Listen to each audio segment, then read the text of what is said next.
Hi everybody, today I'm going to go over some definitions to get us started with our introduction to statistics. So as we start looking at data, we need to think about the groups of data that we're looking at. When we look at an entire group of individuals, things, or objects that we're trying to study, we call that a population. And here I don't want you to think that an individual has to be a person. It could be a store, it could be number of steps that you've taken, it could be temperature, it could be anything you want to do as long as you're looking at everything. And that's what's really important with the population is it is everything, it is all. Any individual is a person, object, or thing that is a member of the population being studied. So the population is all pieces of the data that we're looking at, and an individual is one piece of the data. Because populations are really hard to collect and to study, we end up looking at a sample a lot of times. So a sample is just a subset of the population that is being studied, and we'll look at some examples of that as we go. So let's take, for example, if we are trying to look at everybody that went to Indiana Tech. So that would be our population. So notice that's not the population of America or even Indiana. It's just the students at Indiana Tech. Well, that's still a lot of people. So maybe we take a sample of that and we just pick students that are taking a particular course, MA 2025. So that's a smaller group, and that's only part of the people at Indiana Tech, so that would be a sample. And then if we want to get really specific and talk about one individual, so let's say we talk about you. So if you are a person taking MA 2025 at Indiana Tech, you would be an individual that's in the sample, that's in the population. As we start to do some calculations, it's important that we separate if the calculation came from the population or if it came from the sample. So we call a parameter a numerical summary of a population. We call a statistic a numerical summary based on a sample. I kind of like it goes together. P for parameter, P for population, S for statistic, S for sample. So for example, say we wanted to go back to all students at Indiana Tech and we wanted to know their average age. Well, if we found out the average age of a person at Indiana Tech, and I'm totally making this up, let's say it was 30.2, that would be our parameter. Then remember, we had that sample that said just the people taking that MA 2025, and what if it turned out that that was 29.3? Our numerical summary might not be the same when we look at the sample versus the population, which is something we really want to talk about as we continue studying statistics. As we go, we have different kinds of variables, and variables are characteristics of the individuals in the population.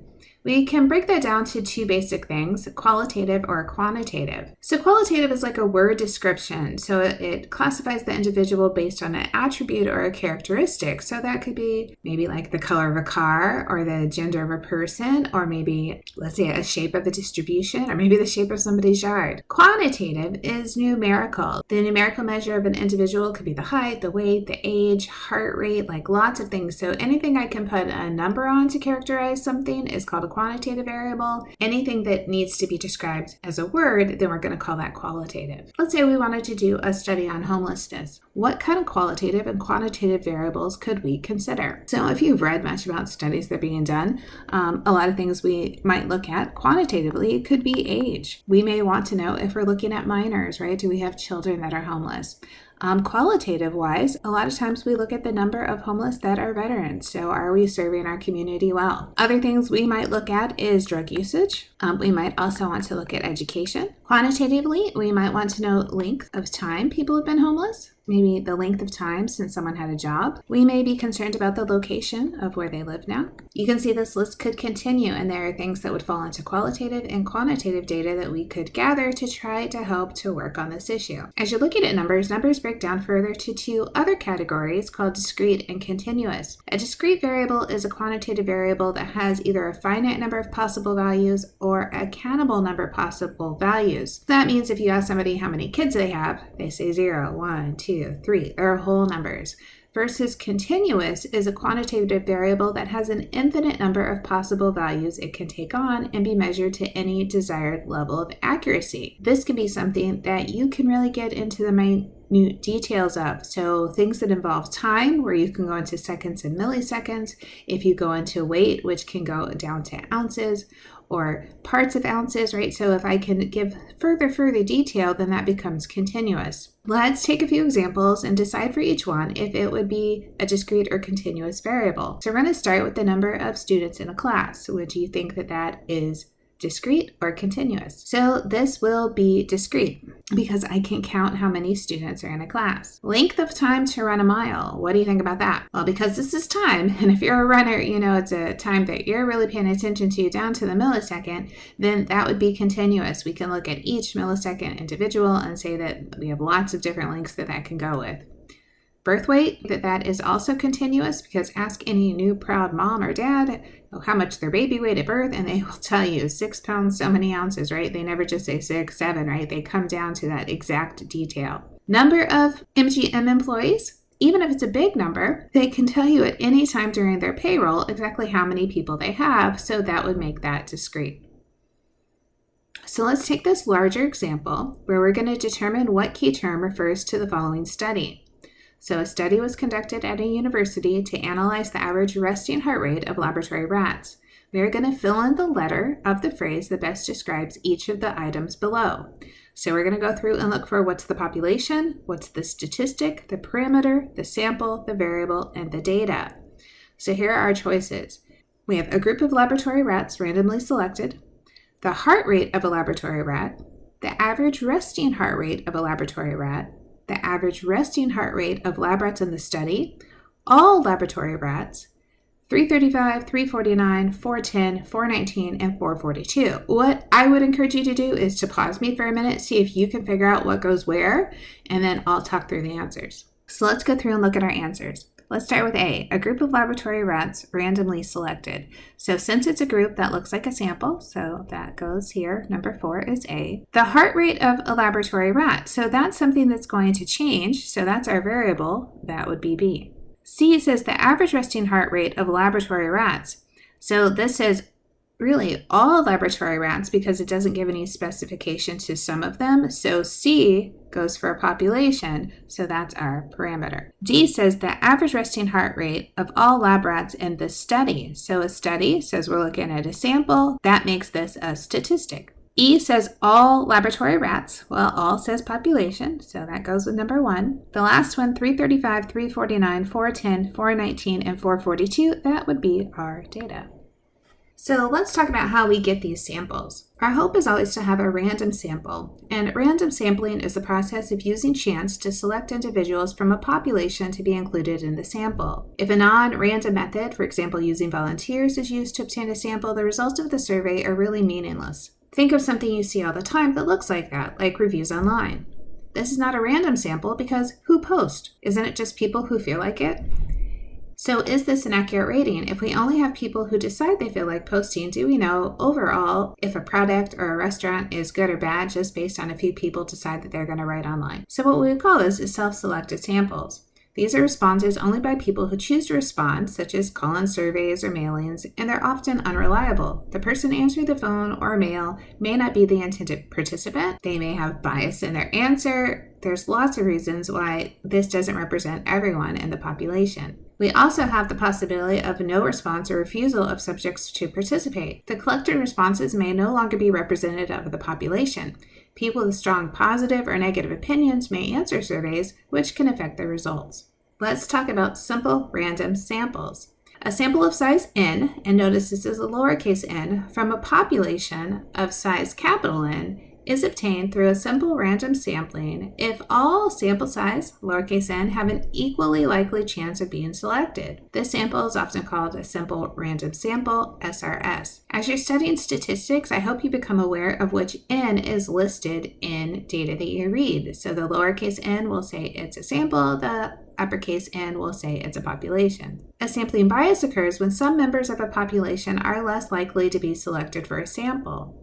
A sampling bias can create incorrect conclusions in a study. So let's talk about some methods through which a simple random sample can be obtained. You could place the names of each member of the population on a piece of paper and pull papers out of a hat without looking at them. You could number the individuals in the population and use a random number generator or random number table to select a sample. Other types of sampling include systematic, cluster, stratified. Systematic involves numbering all items in the population, but then you select every nth item in the population to be sampled, so maybe every 10th or maybe 100th. Cluster sampling breaks the population into areas, then random areas of the population are used to make a sample of the entire area. Stratified divides the population by a characteristic, maybe age, gender, income, and then takes a random sample from the stratified group. There's also something called convenient sample, which is just a sample that is easily obtained. So notice there's not a strategy to make the sampling technique random. This lack of randomness can increase the bias of the sample and may not accurately reflect the entire population. So let's try some examples where I give you a strategy that was used and you see if you can name what it was. Again, stop me if you need to so that you give yourself a chance to see if you're learning the vocabulary here. Every 200th soda bottle produced at a production plant is weighed to assure the volume and the production is correct. Would this be random, systematic, clustered, stratified, or convenience? This is systematic because we're checking every nth item. The next one says, a student satisfaction survey is given at a college to determine the areas of improvement needed in the student service department. All classes are numbered, then a random number generator determines the class that will be given the survey. So would this be random, systematic, cluster, stratified, or convenience? This one would be random because the classes were numbered and we used a random number generator. The next one says gym members are categorized by age. A random sample from each group is surveyed to determine the member satisfaction. So what do you think of that one? Hopefully you said stratified because they group people by age. The last one, the first 15 students to arrive to class are asked how well they can use a graphing calculator to determine how well students at the college can use a graphing calculator. So is this random, systematic, cluster, stratified, or convenience? This is convenience because we just took the first 15 people. As we move on, we're going to take a look at some ways of organizing data. We'll look at frequency distributions and relative frequency distributions. A frequency distribution organizes the data points and the frequency for which they occur. So we're looking at the number of times of occurrence. Relative frequency finds the percent of the sample that each data point represents. So we're looking at percentages. So these two are closely related. Frequency is number, relative is percentage. When written as percents, relative frequencies need to add up to 100%. If we write them as decimals or a fraction, we want to make sure that they always add up to 1. A group of 15 employees was asked how many paid vacation days they received in the previous year. The data are as follows: 0, 5, 8, 0, 10, 2, 5, 2, 15, 0, 0, 10, 5, 5, 10.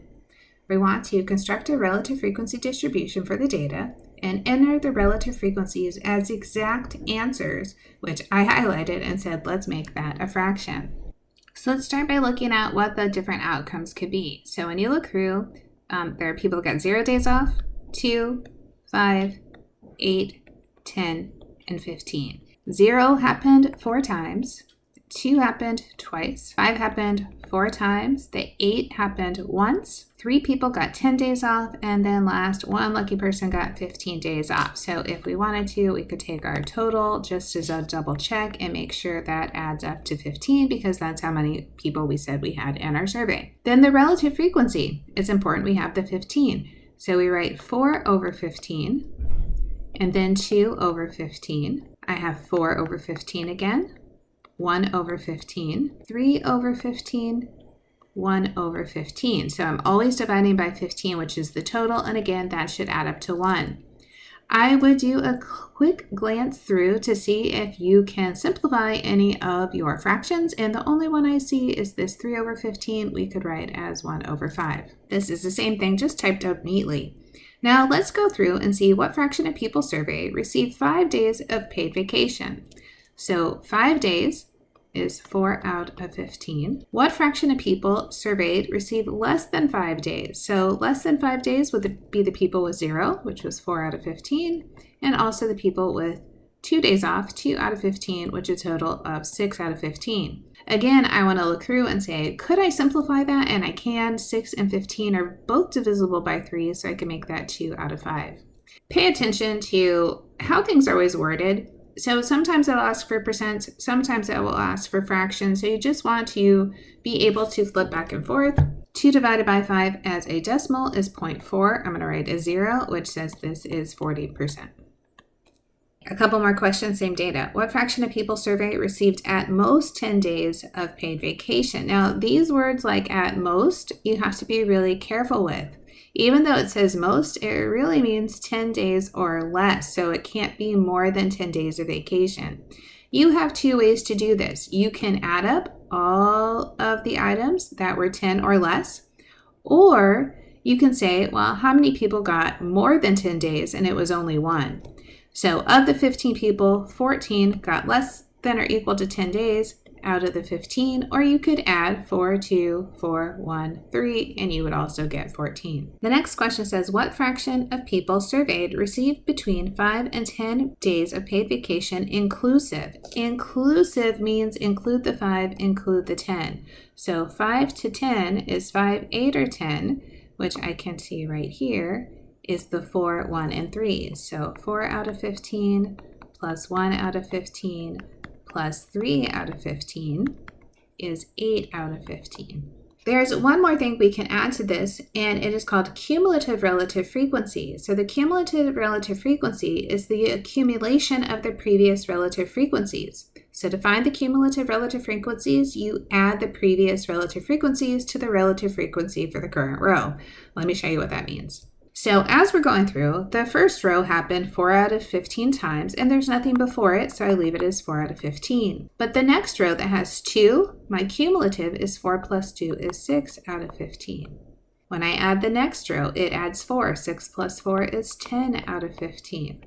Then I add 1. I have 11 over 15. I add 3, which is 14 over 15. And lastly, I add 1, which is 15 over 15. Your last one should always be equal to 1. So as I'm adding up, it's adding the previous categories as well. When organizing quantitative data, the methodology really depends on whether the data is discrete or continuous. So if the data values are discrete with a pretty small spread in the values of the variable, the categories of the data will be the observations. If the data values are continuous, or if you have a lot of spread in the data, we end up grouping the data values. So here's an example of some group data where I have the ages of football players, and in this data, I have 16 that are 22 to 24. I have 21 that are 25 to 27. I don't know how many are 28 to 30. I have 5 that are 31 to 33, and I have 1 player that's from 34 to 36. I know the total number of players I have is 53. So the first thing I can do is figure out how many were 28 to 30.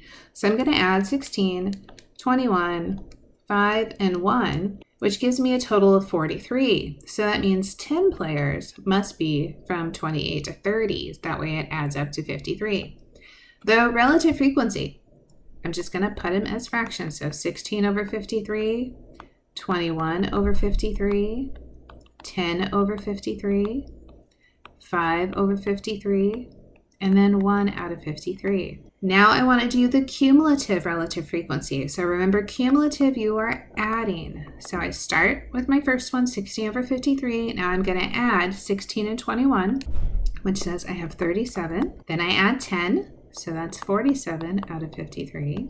Then I add 5, which is 52 out of 53. And as it's supposed to, when I get to the last one, I get 53 out of 53, which is what I want. So I'm always adding the ones that came before it. So let's find the cumulative relative frequency of players that are up to 30. So up to 30, our cumulative frequency is 47 out of the 53 players are up to 40. What is the relative frequency of players younger than 25? So younger than 25 is the 22 to 24, which is 16 over 53. So let's look at these two graphs, decide which graph shows the relative frequency and which graph shows the cumulative relative frequency. So give yourself a second to kind of look it over and see if you can decide which one does what. So relative frequency gives the percent of the whole, really, right? It's looking at what percent of the time did something occur. So that would be graph B, because I can see what happens 22 to 24 versus 25 to 27, right? I can look at the individual outcomes. Versus the other graph, graph A, is showing how it adds up. So I can see at the end I have 100%. So this is my cumulative relative frequency. Cumulative relative frequency graphs should look like they're ascending in order, so you can always see them getting bigger, where relative frequencies may go up and down throughout the graph. 835 employees at a hospital responded to a survey. Highlights of the survey reported are listed below. 28% have worked at the hospital less than 1 year. 67% work at least 5 miles from the hospital. 58% are aged 35 or over. 44% are married. 38% work 10-hour shifts, and 62% have at least a bachelor's degree. So what percent of employees live less than 5 miles from the hospital? So go to the one that says work at least 5 miles from the hospital. So that's 5 or more. So everybody else lives less than 5 miles. So we would want to say 100 minus 67% is 33%. About how many employees surveyed work 10-hour shifts? So the 10-hour shifts is 38%. We have 0.38 of 835, which is 317.3. Now, because this is people, I'm just going to round that to a whole number, so we have 317 people. Then we have about how many of the employees are under age 35 years old. From the chart, we can see 58% are 35 or older, so I'm going to start with 100 minus 58, which is 42%. So I want to say 0.42 of 835 gives me 350.7. Now this time, the 0.7 says round that up to 351. The next one says 55 adults were asked their eye color. The incomplete results are shown below. We want to fill in the rest of the chart. So start with the frequency. We know we're supposed to have 55 altogether. So let's add 17, 8, 6, and 14, which gives me a total of 45. This says 10 had brown. The relative frequency, this time given as a decimal, means we are going to divide by the whole. So if we did 17 divided by 55, we would get 0.3091. So let's try 8 divided by 55, which gives me 0.1455. If we do 10 divided by 55, I get 0.1818. And 14 over 55 is given as 0.2546. To get the cumulative relative frequency, remember we're adding, so we will keep the same 0.3091 for the first category. And now we're going to add 0.1455, so this is 0.4546. We know the next one, it already says 0.5636, so to get the following one, I'm going to take the 0.5636 and add 0.1818, which is 0.7454. And the last one we also know has to be 1. This graph shows the number of likes for 5 videos about how to create a pie chart using Excel. So looking at the graph, could you conclude that Carlos has the best video? And if not, what else would we want to know? So definitely, just because it has the most likes doesn't mean that it's the best. So let's just say this is no. We might also want to know how many views were there. If the ratio of likes to views was high, we would say that's a really good video.